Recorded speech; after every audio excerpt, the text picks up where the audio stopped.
Hi, we're ADA Productions, and this is the technology we used for our advanced coursework production, a music video to the song The Kill by 30 Seconds to Mars. One important part of our production was the research. We used a map in order to go onto search engines such as Google, in which enabled us to go onto websites such as YouTube, therefore helping us to construct our textual analysis and also our key changes. Also, it enabled us to go onto websites such as Wikipedia, and this enabled our knowledge to expand onto how technology has developed since the early 50s of the rock industry. Using the map was very beneficial as well, because all of this information that we obtained, we could use software such as PowerPoint, Excel to create graphs, and CellText to create scripts was extremely important because it helped us keep track of what we were doing. Then when it came to production, obviously we used a camera. We used a Canon 600D, which creates very fluid shots and very high quality camera shots as well, which is an important part of production because that shows how it's conventional to real media text and makes it look more credible. We also could adjust the focus to make it very high quality. Some shots we used a lower quality, so like the shots in the shower, in which the woman looks quite blurry because it's trying to represent her state of mind and also quite threatening as she's got dark makeup on. We also used the Rode mic when doing shots outside at the beginning of our music video, in which there isn't any sound in terms of the song.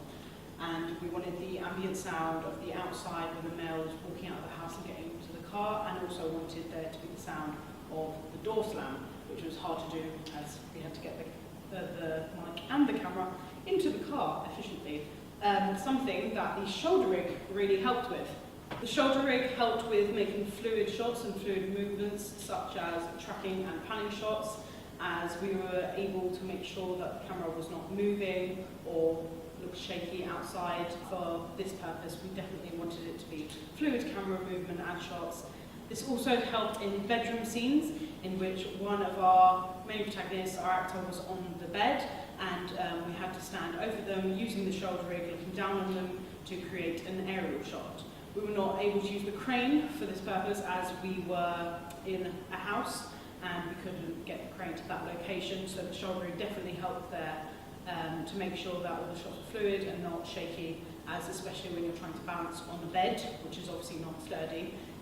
Using a camera can be quite hard, and making sure that your hand is steady is not always foolproof. So to make sure that we had a steady camera shot and movement, we used the shoulder rig. Also, when doing our production during the band's performance, we did originally use the lights in the studio above the performance. However, they proved to be ineffective as they were too bright for the faces of our band. And so we decided to use a spotlight on each band member in order to make them bright and the background dark, and thus so it's conformed to the genre. It also makes the band members look more significant individually, not just as a group. And also at the end of our production, each band member walks out as the lights are dimming, and so it concludes our production in quite an effective way, and so it would appeal to our target audience. We also used the tripod to make our music video look more professional, as we could make everything high and low. We made everything also perfect and steady. Similarly, we used this crane right here in the studio, which is much more efficient in contrast to using a shoulder rig. Just like the tripod, it was sturdy and efficient. We could use the crane to go up and down, which is extremely effective in the studio and filming our band members, because we were able to obtain high angles of key individual band members, such as the drummer, and we'll also be able to see instruments, which is extremely effective because it represents the importance of their music. Then when coming to post-production, we used this SD card reader in order to upload all of our footage and import it onto the Mac using iPhoto. And that was very efficient because both the reader and the software were very quick and therefore didn't take time out of our editing and our post-production. iPhoto is also very efficient as it stores the footage, so therefore if anything did happen and footage got lost or there was footage that was deleted but needed to be recovered, iPhoto stores it, so therefore there was a way for us to get back any footage that happened, so there was no danger of losing anything that we filmed, as that would take time out to either reshoot or to try and change our narrative to adapt to that. So that was very good. And then we made sure everything was in a specific folder from iPhoto, and that's what we used when editing our music video on Final Cut on the Macs. When using Final Cut, it was very easy to import a song from iTunes and also our footage, which made it very efficient for us and not time consuming.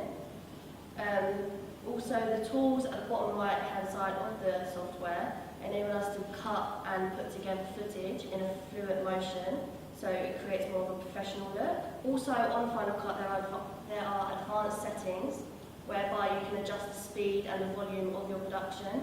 And so during production there are shots of our couple arguing, and so we made these very slow to give an impact to the audience, and also so they can engage with each character's interpretation of what is going on in the narrative. And with the volume at the beginning of our production, you do hear the male leaving the house and getting into the car. And whilst filming this, we realised that the volume was quite loud as it was outside, and so we were able to adjust it to go down to a lower volume. Also, when editing our production, we noticed that quite a few colours were out and that we wanted to make them conform to the genre. And so we used the technique of colour corrections in order to give it a more washed out, dark, solemn look. Therefore conventional to the alternative rock genre, as it connotes more of a dark appearance to the narrative. After our production was complete, we had to export it using the Final Cut QuickTime conversion. This is very efficient as it only took about 5 minutes to export, so it wasn't very time consuming and it was efficient. We also used Photoshop, which is very efficient when designing our digipack and our advert, because we were able to add layers or add new effects such as a vignette to our digipack or the front cover.